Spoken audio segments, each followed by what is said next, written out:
اخلاق کریمانہ کا حصہ ملا تھا، در حقیقت آپ مصطفیٰ کی خلق عظیم کی مظہر، اللہ کے محبوب علیہ السلام کی خلق عظیم کا حصہ امام زین العابدین کو ملا تھا۔ اسی وجہ سے جس طرح آپ نے سنا ہوگا میرے کریم آقا اپنے تو اپنے غیروں کو بھی دشمنوں کو معاف کر دیا کرتے، دشمنوں کو بھی آپ جو گالیاں دیتا تھا آپ اسے معاف کر دیتے۔ یہی اخلاق کریمانہ اور اخلاق حسنہ کا حصہ سیدنا امام زین العابدین کو بھی ملا تھا۔ روایت میں آتا ہے کہ واقعہ کربلا کے بعد تقریباً 6 سال کے بعد مختار سقفی جو بہت ہی محب اہل بیت تھا، وہ جب کوفہ کا گورنر بنا اس نے اعلان کیا کہ جن لوگوں نے قتل حسین میں شرکت کی تھی کسی طرح واقعہ کربلا سے خوش تھے انہیں چن چن کر کے قتل کیا جائے۔ اور اس نے بہت کام کیا، ایک ایک ظالموں کو، بڑے بڑے سورماؤں کو جو واقعہ کربلا کے وقت جو شہادت حسین میں شریک ہوئے تھے سب کو قتل کروایا۔ جب اس نے جو ہے نا یہ اعلان کیا تو ظالموں نے بھاگنا شروع کیا، یزیدی نے کوئی ادھر چھپاتا کوئی ادھر چھپتا، لیکن اس کے سپاہیوں نے پکڑ کر دوڑا کر کے انہیں قتل کیا۔ انہی یزیدیوں میں سے ایک یزیدی تھا جس کا نام سنان بن انس تھا۔ جب اس کے کان میں آواز پڑی کہ مختار سقفی نے اعلان کیا جو قتل حسین میں کسی طرح شریک تھا اسے قتل کیا جائے گا، وہ سمجھتا تھا کہ میں بھی تو شریک تھا۔ اس نے اپنی جان بچانے کے لیے بھاگ نکلا اور وہ بھاگتے بھاگتے جنگلوں، ویرانوں، صحراؤں کا رخ اختیار کیا تاکہ روپوش ہو جائیں، چھپ جائیں، کہیں پناہ مل جائے اور مختار سقفی کے قتل سے بچ جائیں۔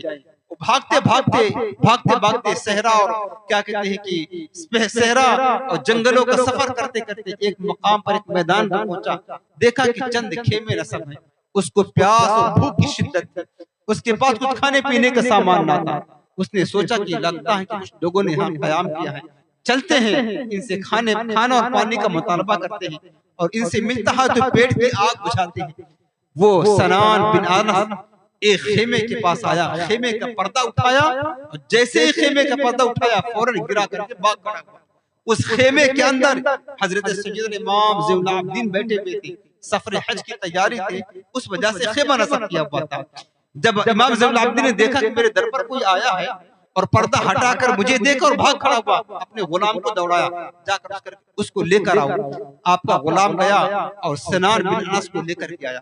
امام زین العابدین سے ملاقات ہوئی، حضرت امام نے فرمایا کہ تم آئے تھے، کیوں بھاگ گئے، کیا وجہ تھی، تمہیں حاجت کیا تھی، کس لیے آئے تھے؟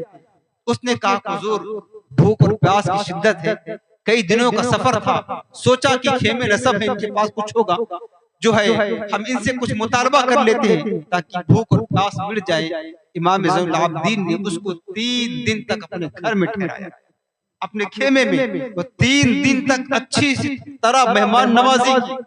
3 دن کے بعد جب رخصت کیا اسے زادِ راہ بھی دیا اور اشرفیوں کی ایک تھیلی پوری اس کے حوالے کر دی۔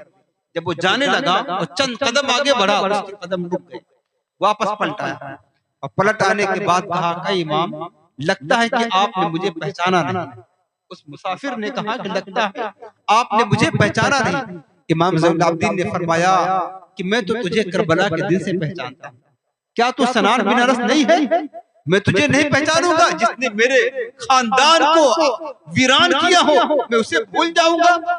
تو ہی تو ہے جس نے میرے بھائی علی اکبر کے سینے پر نیزہ مارا تھا، تو ہے سنان بن انس تیرا نام ہے۔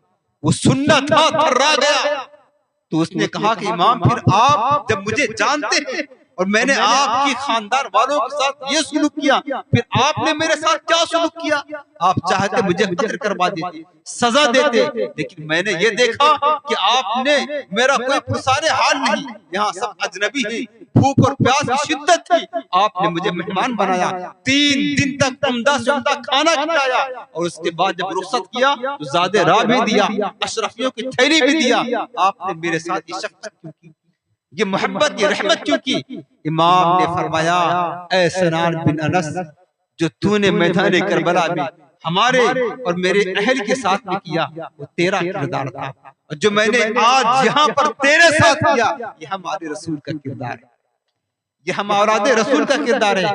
ہمارا حال یہ ہے کہ ہم اپنے دشمنوں پر غالب ہونے کے باوجود، قدرت ہونے کے باوجود بھی انہیں معاف کر دیا کرتے ہیں، ان سے بدلہ نہیں لیا کرتے۔ یہ امام زین العابدین کے اخلاق حسنہ کا مقام تھا. یہی حال تو میرے سرکار کے اخلاق قریب آ رہا کرتا.